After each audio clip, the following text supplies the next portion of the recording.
പ്രിയപ്പെട്ട സുഹൃത്തുക്കളെ, പിണറായി വിജയൻ്റെ രണ്ടാം മന്ത്രിസഭയിൽ രാഷ്ട്രീയ നേതാക്കന്മാരും പത്രപ്രവർത്തകരും മാത്രമല്ല, ഒരു കഴിവുറ്റ നടി കൂടിയുണ്ട് എന്ന് നമുക്കിന്നലെ ബോധ്യമായി. വീണ ജോർജ് എന്ന് പറഞ്ഞ ആരോഗ്യമന്ത്രി ഒരു മുൻ മാധ്യമപ്രവർത്തകയായിരുന്നു എന്നാണ് നമ്മൾ കരുതിയിരുന്നത്. എന്നാൽ അവർ യഥാർത്ഥത്തിൽ മാധ്യമപ്രവർത്തകയല്ല എന്നും അവർ നല്ല കഴിവുള്ള ഒരു സ്വഭാവ നടിയാണ് എന്നും ഇന്നലെ അവർ കേരളത്തിലെ ജനങ്ങളുടെ മുന്നിൽ തെളിയിച്ചു. കഴിഞ്ഞ കുറച്ച് ദിവസങ്ങളായി അവർ ഒരു നടി ആണെന്ന് നമുക്കറിഞ്ഞിരുന്ന കഴിഞ്ഞ കുറച്ച് ദിവസങ്ങളായി നമ്മളെ അവർ വളരെ അഹങ്കാരിയായ, വളരെ താൻ പ്രമാണിത്വത്തോടുകൂടി, വളരെ ആക്രമണോത്സുകയായി പെരുമാറുന്ന ഒരു മന്ത്രി എന്നാണ് നമുക്ക് കഴിഞ്ഞ കുറച്ച് ദിവസങ്ങളായി അവരെക്കുറിച്ച് നമുക്ക് തോന്നിയത്. സുഹൃത്തുക്കളെ, കഴിഞ്ഞ ഏതാനും 1-2 ആഴ്ചക്കാലമായി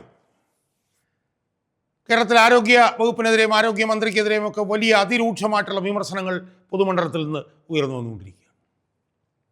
അത് യഥാർത്ഥത്തിൽ കഴിഞ്ഞ 2 ആഴ്ചയായപ്പോഴത്തേക്ക് അതൊന്ന് ഊർജിതമായി ശക്തിപ്പെട്ടു എന്നേ ഉള്ളൂ. എന്നാൽ നമുക്കറിയാം, ഏതാണ്ട് 1-1.5 മാസങ്ങൾക്ക് മുമ്പ് മുതൽ തന്നെ ഈ ആരോഗ്യ മേഖലയുടെ കെടുകാര്യസ്ഥതയെക്കുറിച്ച്, ആരോഗ്യമേഖലയിലെ ജീർണതകളെക്കുറിച്ചിട്ടുള്ള ഒരുപാട് അനുഭവങ്ങൾ, ഡോക്ടർമാരുടെ വെളിപ്പെടുത്തലുകൾ, അതൊക്കെ നമ്മൾ കണ്ടുകൊണ്ടിരിക്കുകയായിരുന്നല്ലോ. അതിപ്പോൾ കഴിഞ്ഞ 1-2 ആഴ്ചക്കിടയിൽ ഊർജിതമായത് എങ്ങനെയാണ്? ഒരു സ്ത്രീയുടെ വയറ്റിൽ 5 വർഷമായി ഒരു കത്രിക കിടന്നിരുന്നു. ആ വിഷയവുമായി ബന്ധപ്പെട്ട അത്രയ്ക്ക് അതിരൂക്ഷമായിട്ടുള്ള വിഷയവുമായി ബന്ധപ്പെട്ടുകൊണ്ടാണ് കേരളത്തിലെ ആരോഗ്യ മേഖലയിലെ കെടുകാര്യസ്ഥത ജനങ്ങളുടെ ഇടയിൽ വലിയ തോതിൽ ചർച്ചാ വിഷയമായത്.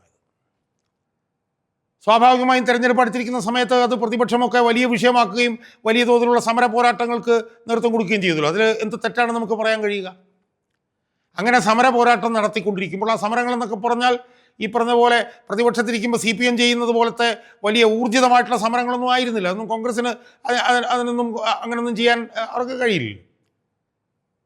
ചെറു പ്രതികരണങ്ങളായിരുന്നുവെങ്കിലും മന്ത്രി പോകുന്ന ഇടങ്ങളിലെല്ലാം തന്നെ ഒരു പറ്റം യൂത്ത് കോൺഗ്രസ്സുകാർ, ഒരു പറ്റം KSUക്കാർ, അവരുടെയൊക്കെ പ്രതിഷേധങ്ങൾ അവർ പോകുന്ന സ്ഥലങ്ങളിലൊക്കെ ഉണ്ടായിക്കൊണ്ടിരിക്കുന്നുണ്ടായിരുന്നു. കരിങ്കൊടി പ്രചരണമൊക്കെ പ്രതിഷേധമൊക്കെ നടക്കുന്നുണ്ടായിരുന്നു. ആ നടക്കുന്ന കരിങ്കൊടി പ്രതിഷേധങ്ങളോടുള്ള ഈ മന്ത്രിയുടെ പ്രതികരണം എന്തായിരുന്നു സുഹൃത്തുക്കൾ? വളരെയേറെ അഹങ്കാരത്തോടുകൂടി, വളരെയേറെ താൻ പ്രമാണിത്വത്തോടുകൂടി, വളരെയേറെ ആക്രമണോത്സുകയായി തനിക്കെതിരെ പ്രതിഷേധിക്കാൻ വരുന്നവരെ കടന്നാക്രമിക്കുന്ന, വളരെ ഈ പറഞ്ഞ പോലെ വലിയ പ്രകടനത്തോടുകൂടി കടന്നാക്രമിക്കുന്ന ഒരു സ്ത്രീയായിട്ടാണ് ഈ മന്ത്രിയെ കഴിഞ്ഞ കുറേ ദിവസങ്ങളായി നമ്മൾ കണ്ടുകൊണ്ടത്. പത്തനംതിട്ടയിലൊക്കെ നമ്മളത് കണ്ടു. ആരടാ പോരിന് വാട എന്നൊക്കെ പറഞ്ഞിട്ട് ഉള്ള ഒരു പ്രതികരണം അത് നമ്മൾ കണ്ടു. അപ്പം അത് സ്വാഭാവികമായ ഒരു പ്രതികരിക്കുന്ന വെച്ചാൽ അവരൊരു രാഷ്ട്രീയ നേതാവല്ല, അവർക്കൊരു രാഷ്ട്രീയവുമില്ല. അവരെ കഴിഞ്ഞ തവണ ഒരു മാധ്യമപ്രവർത്തകയായിരുന്നു മാത്രമല്ല, പ്രത്യേക ക്രിസ്ത്യൻ മതവിഭാഗത്തിൻ്റെ പിന്തുണയും കൂടി അവർക്കുണ്ട് എന്നറിഞ്ഞുകൊണ്ട് അവരെ 2016 മറ്റേ MLA ആക്കി മത്സരിപ്പിച്ചു. 2021 അവരെ മന്ത്രിയാക്കി. എന്തിനാണ് അവരെ മന്ത്രിയാക്കിയത്? ആ സഭയുടെ ഒരു പ്രാതിനിധ്യം ഉറപ്പാക്കുക. എന്നാൽ അതിലും ഉപരി AKG സെൻറ്ററിൽ നിന്ന് ആരോഗ്യ മേഖലയെ നിയന്ത്രിക്കുക, അതായിരുന്നു ലക്ഷ്യം. AKG സെൻറ്ററിൽ ദീർഘകാലം പിണറായി വിജയൻ്റെ ഓഫീസ് സെക്രട്ടറി ആയിരുന്ന ഒരു സജീവൻ എന്ന് പറഞ്ഞൊരു ഒരാളുണ്ട്. ഒരു ചുക്കും ചുണ്ണാമ്പും അറിയാൻ മേലാത്ത ഒരുത്തനാണ് അയാൾ. എനിക്ക് നല്ലപോലെ അറിയാം. പിണറായി വിജയനെ അനുകരിച്ച് ഇങ്ങനെ തോളൊക്കെ ചെരിഞ്ഞ് ഇങ്ങനെ നടക്കുന്ന ഒരു സജീവൻ എന്ന് പറഞ്ഞൊരുത്തൻ അവിടെ AKG സെൻറ്ററിൽ ഓഫീസ് സെക്രട്ടറി ആയിരുന്നു. അയാളാണ് ഈ വീണ ജോർജിൻ്റെ പ്രൈവറ്റ് സെക്രട്ടറി. യഥാർത്ഥത്തിൽ മന്ത്രി അയാളാണ്. AKG സെൻറ്ററിൽ നിന്ന് പറയുന്ന കാര്യങ്ങൾ നടപ്പിലാക്കുക എന്നുള്ള ഒരൊറ്റ ഉദ്ദേശം മാത്രമുള്ള ചുക്കും ചുണ്ണാമ്പും അറിയാൻ പാടില്ലാത്ത ഒരു പോട്ടറായ ഒരുത്തനാണ് ഈ സജീവൻ. ആ സജീവൻ എന്ത് പറയുന്നോ അത് ചെയ്യുക, സജീവൻ പറയുന്നിടത്ത് ഒപ്പിട്ട് കൊടുക്കുക, സജീവൻ പറയുന്ന ഉത്തരവുകൾ ഇറക്കുക എന്നുള്ളൊരു ഉത്തരവാദിത്വം ചുമതലയും മാത്രമേ വീണ ജോർജിനുള്ളൂ. അല്ലാതെ വീണ ജോർജിന് ആരോഗ്യമേഖലയെക്കുറിച്ചൊന്നും ഒരു ചുക്കും ചുണ്ണാമ്പും അറിയില്ല, അവർക്കൊരു രാഷ്ട്രീയവും അറിയില്ല, ഒന്നും അവർക്കറിയില്ല.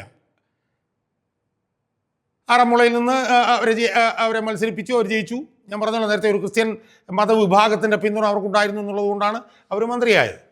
അപ്പോൾ അതുകൊണ്ട് തന്നെ തനിക്കെതിരെ ആരെങ്കിലും പ്രതിഷേധമൊക്കെ വന്നു കഴിഞ്ഞാൽ അവരുടെ ചോര തിളയ്ക്കും. അത് കഴിഞ്ഞ കുറച്ച് ദിവസങ്ങളായി അവരിങ്ങനെ കാണിച്ചു കൊണ്ടിരിക്കുകയാണ്. എന്നാൽ കഴിഞ്ഞ ദിവസം ഇപ്പോൾ ഇന്നലെ കണ്ണൂർ റെയിൽവേ സ്റ്റേഷനിൽ ഉണ്ടായ സംഭവം എന്താ? അവരുടെ ഭാവാഭിനയമല്ലേ നമ്മളവിടെ കണ്ടത്? അവരെ വധിക്കാൻ ശ്രമിച്ചു. അവരെന്തൊക്കെ അഭിനയമാണ് അവർ ചാനലിലൊക്കെ കാണിച്ചുകൊണ്ടിരുന്നത്, പെടലിയിൽ ഇങ്ങനെ കൈതൊട്ടുകൊണ്ട്.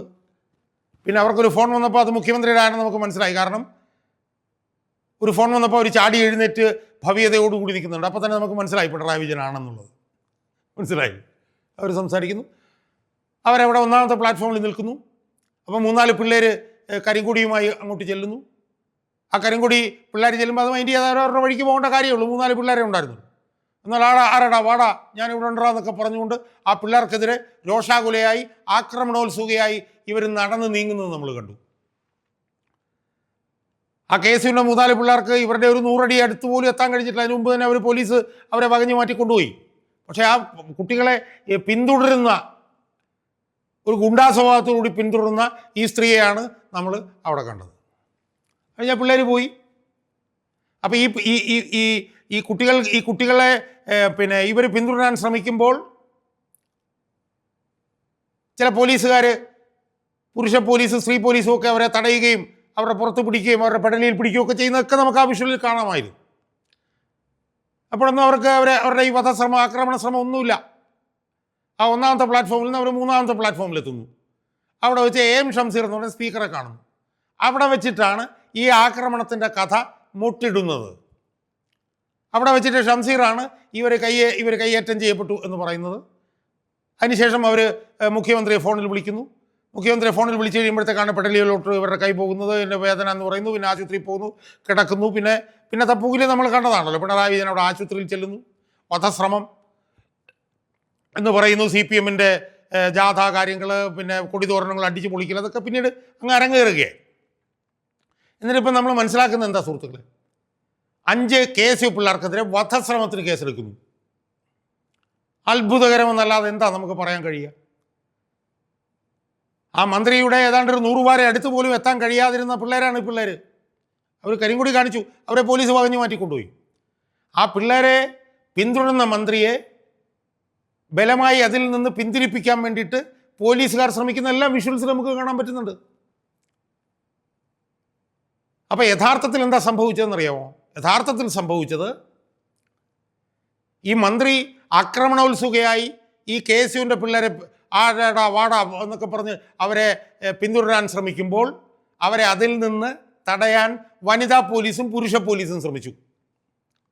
അങ്ങനെ വനിതാ പോലീസും പുരുഷ പോലീസും ഈ കുട്ടികളെ പിന്തുടരുന്നതിൽ നിന്നും തടയാൻ ഈ മന്ത്രിയെ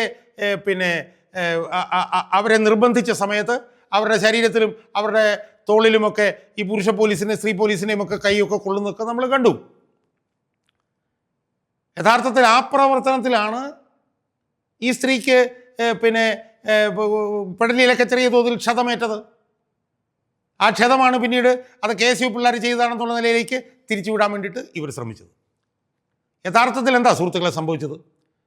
യഥാർത്ഥത്തിൽ സംഭവിച്ചത്, അവർക്ക് എന്തെങ്കിലും ചെറിയ തോതിൽ അവരുടെ പെടലിക്കോ അവരുടെ ശരീരത്തിൽ എവിടെയെങ്കിലും ക്ഷതമേറ്റിട്ടുണ്ടെങ്കിൽ അത് പിണറായിയുടെ പോലീസ് തന്നെ അവരെ നിയന്ത്രിക്കുന്നതിൻ്റെ ഭാഗമായി ചെയ്തപ്പോൾ ഉണ്ടായതാണ്.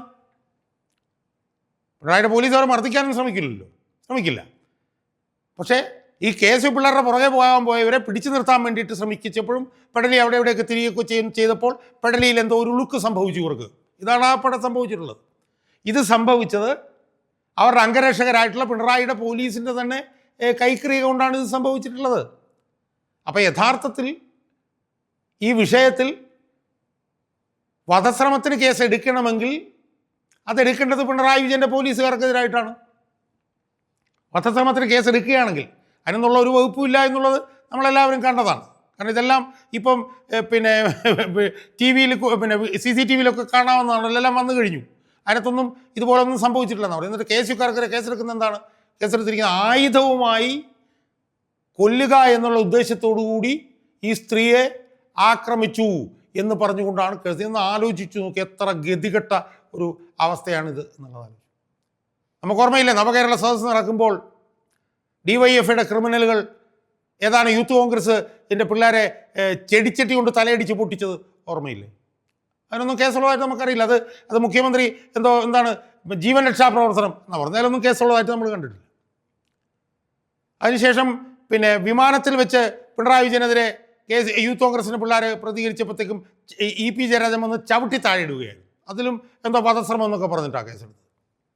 അതുപോലെ തന്നെ വേറൊരു അവസരത്തിൽ പിണറായി വിജയൻ്റെ ഗൺമാൻ പിണറായി വിജയൻ പോയി കഴിഞ്ഞതിന് ശേഷവും പ്രതിഷേധിച്ച കുട്ടികളെ അതിക്രൂരമായി മർദ്ദിക്കുന്നത് നമ്മൾ കണ്ടില്ലേ? അയാൾ ഇപ്പോഴും പിണറായി വിജയനോട് നടക്കുന്നു. ഇപ്പോൾ അയാൾക്ക് പ്രൊമോഷൻ കൊടുത്തു എന്നാണ് പറയും. നവകേരള സദസ്സൊക്കെ നടക്കുമ്പോൾ കോഴിക്കോട് മുതൽ തിരുവനന്തപുരം വരെ, കണ്ണൂർ മുതൽ തിരുവനന്തപുരം വരെ യൂത്ത് കോൺഗ്രസ്സുകാരെ അതിക്രൂരമായി മർദ്ദിക്കുന്നതൊക്കെ നമ്മൾ കണ്ടിട്ടുണ്ട്. അവിടെയൊക്കെ വധശ്രമത്തിനാണ് കേസ്. ഇപ്പം ഇവിടെ സ്വന്തം പോലീസിൽ നിന്ന് അവരുടെ പ്രകടനം കൊണ്ട് പരിക്കേറ്റ ഈ സ്ത്രീ